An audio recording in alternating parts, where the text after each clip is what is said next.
I say the future is ours. If you can count.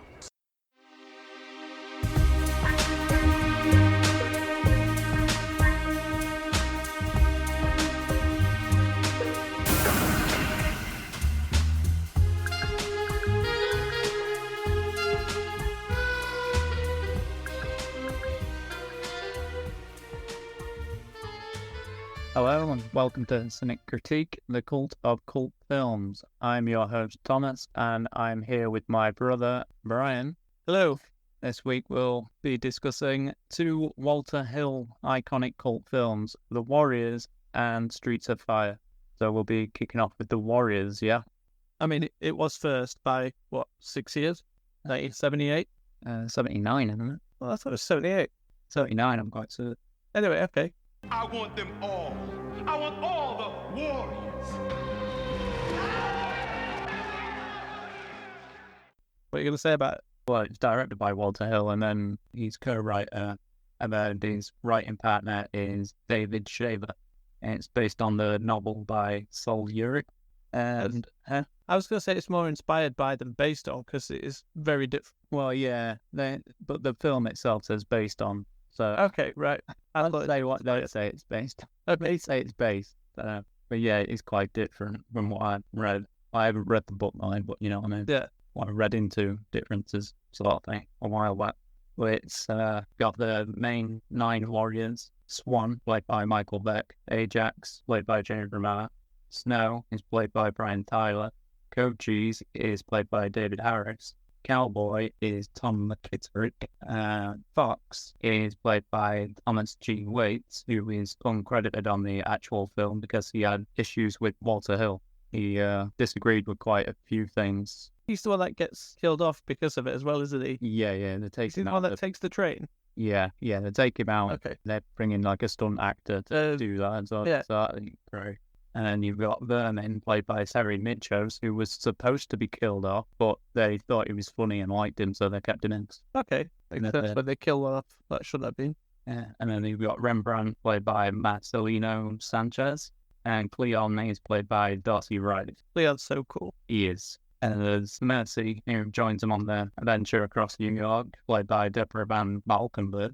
And then Luther, the leader of the Rogues, David Patrick Kelly. He's probably the biggest name in the film, him and James Remar. Oddly, yeah. David Patrick Kelly's absolutely fantastic in this.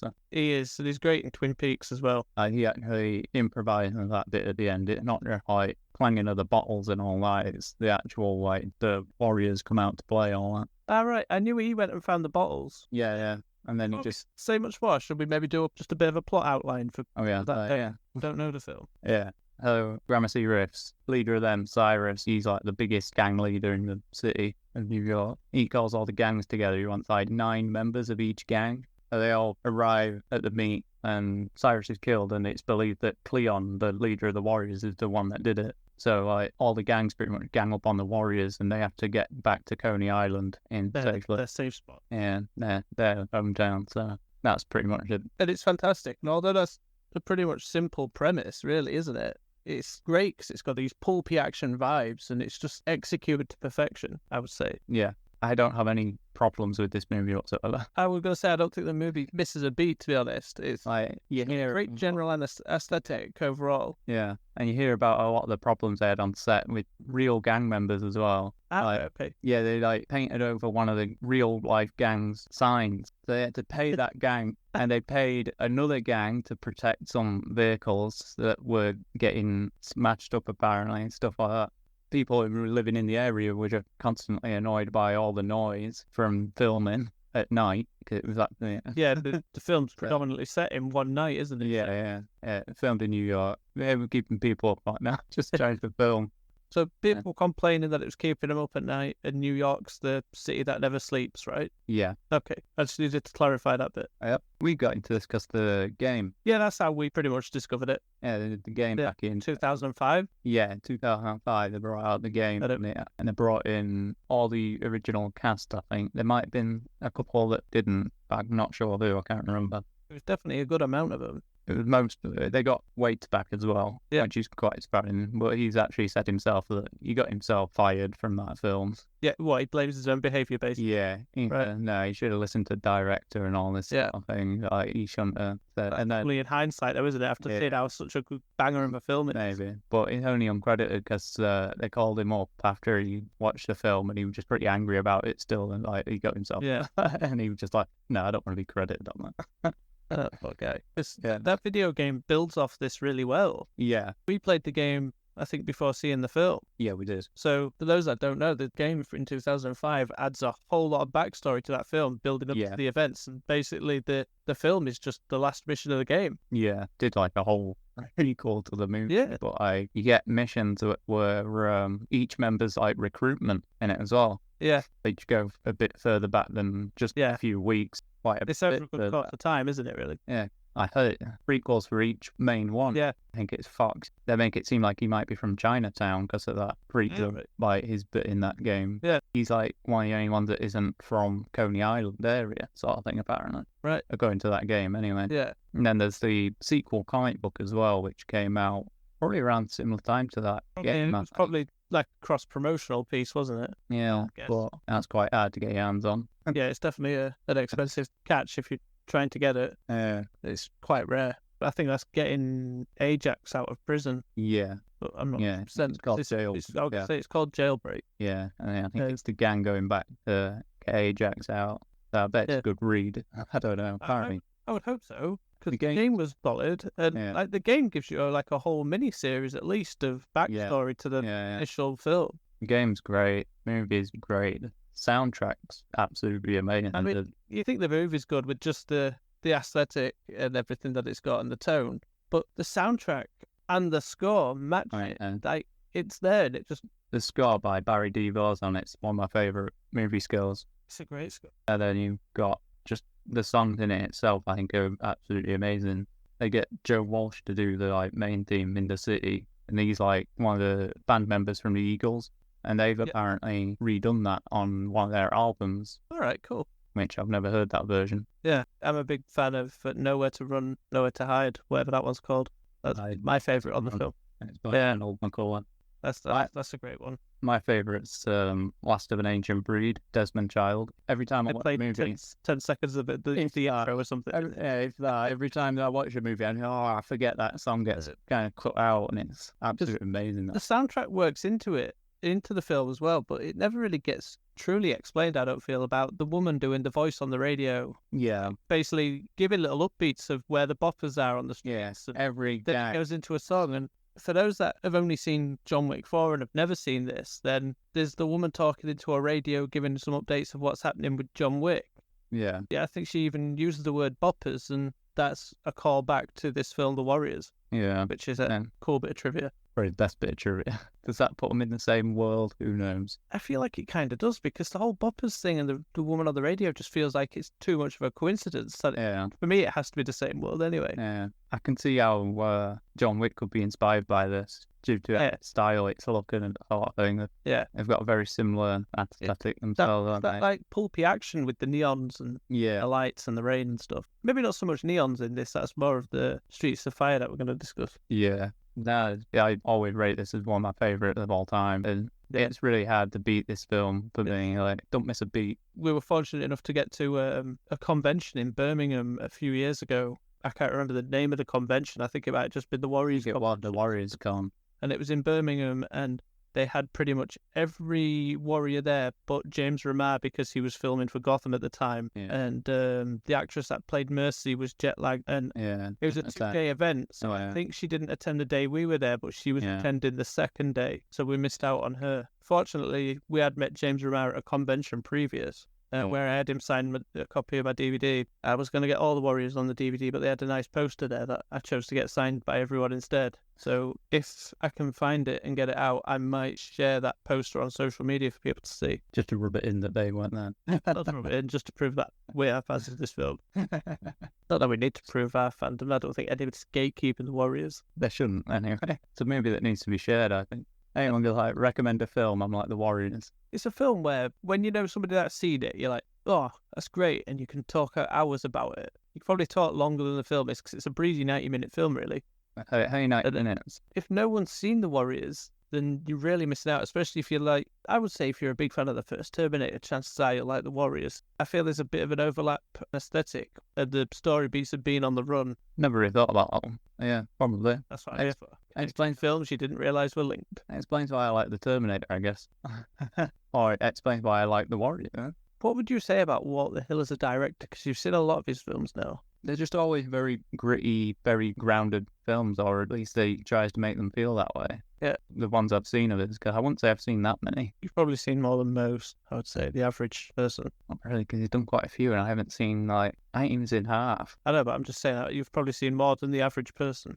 Well, probably, because I don't think most people go out their way looking. Exactly, because I'm a Like- big fan of his 48 Hours films before I watched Warriors. Yeah, Well, the Eddie Murphy, Nick Nolte duology. yeah. They're great films as well, to be fair. I feel like he always knows the assignment anyway then. Yeah, I think they're one of them good buddy cop films, and they were before, The first one was before, before Lethal Weapon and yeah. all them sort of ones. to be I fair. feel it's almost the thing that kicked that genre off. Good movies, yeah. I obviously TV they were all Yeah. that sort of buddy cop stuff. Yeah. But well, again, that's not really buddy cops, is it? It's more No, but it's the idea, isn't it? yeah, yeah, yeah. People. Yeah, It's Yeah. almost a buddy cop genre with a twist, with Murphy being a con in it. yeah.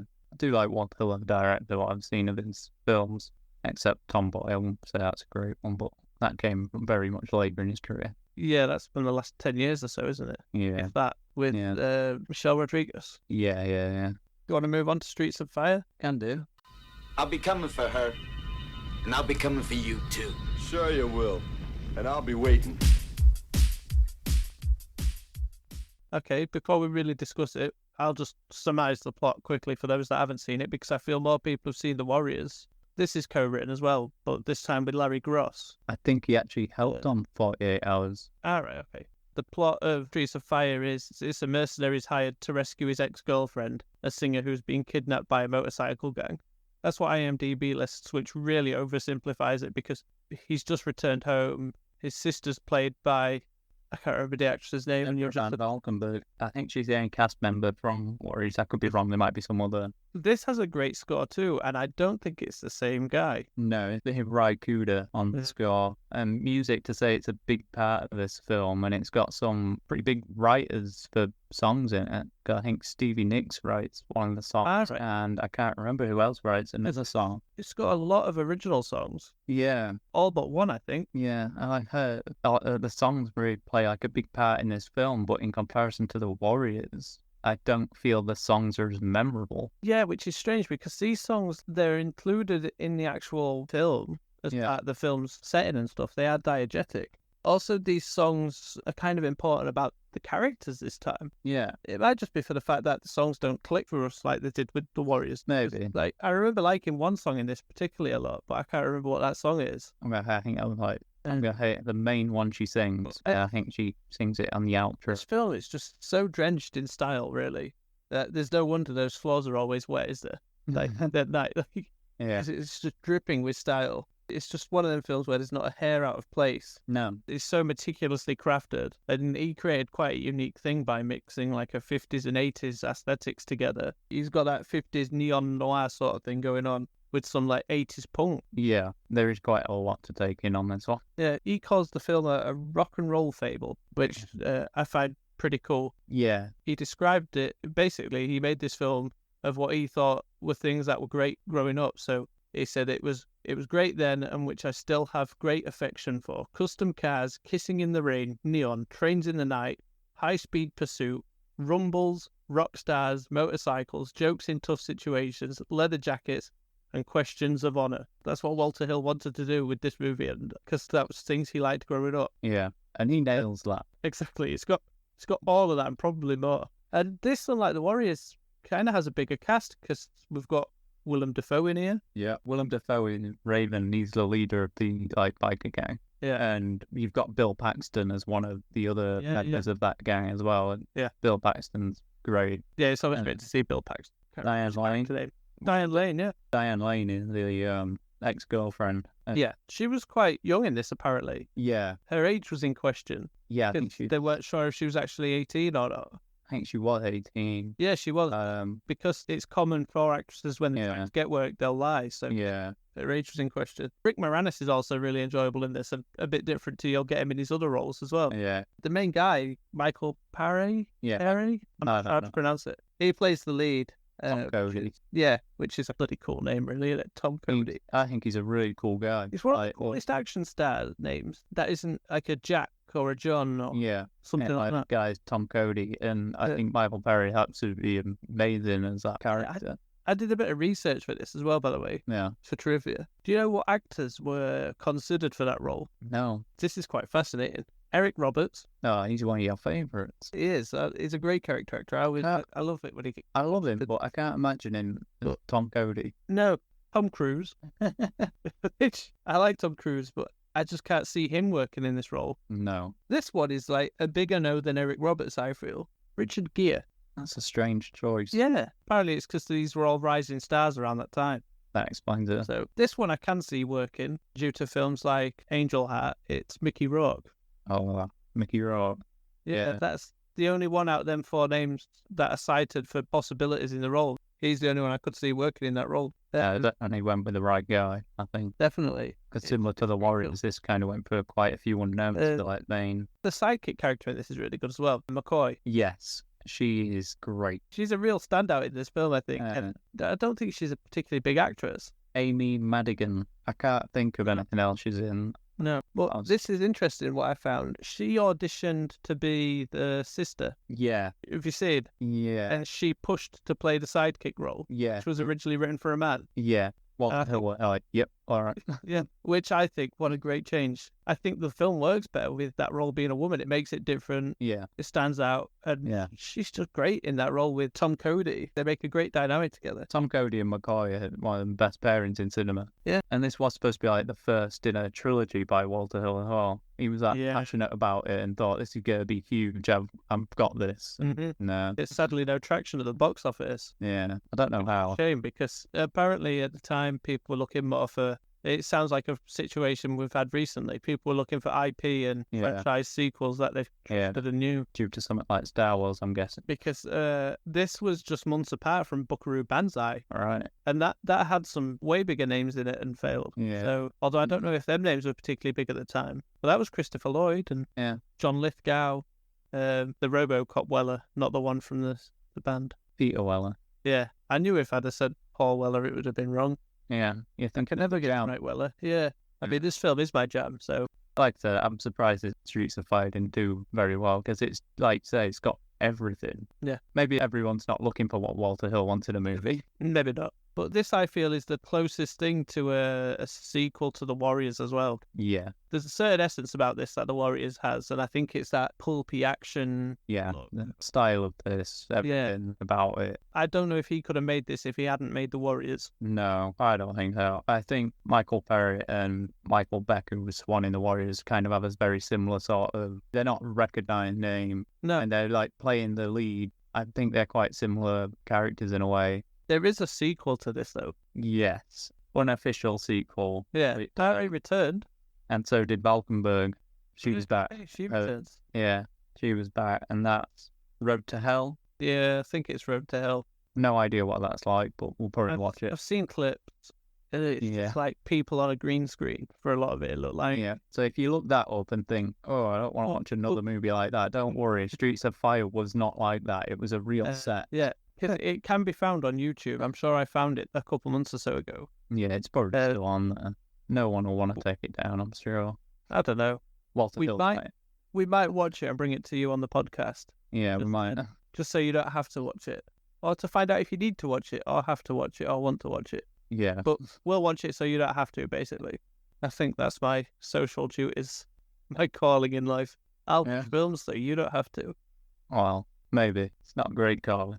Some of the movies you might have to watch, but yeah, well, Road to Hell might just be one of those. Road to Hell can't be worse than some of the films I've had to sit through. I'm sure of that. Yeah, I think you're right. I don't even want to name some of the films. I'm not going to either. I feel it maybe disrespectful to myself for claiming I watched them. Yeah, no one could take you seriously if you say you've watched that. Yeah, exactly.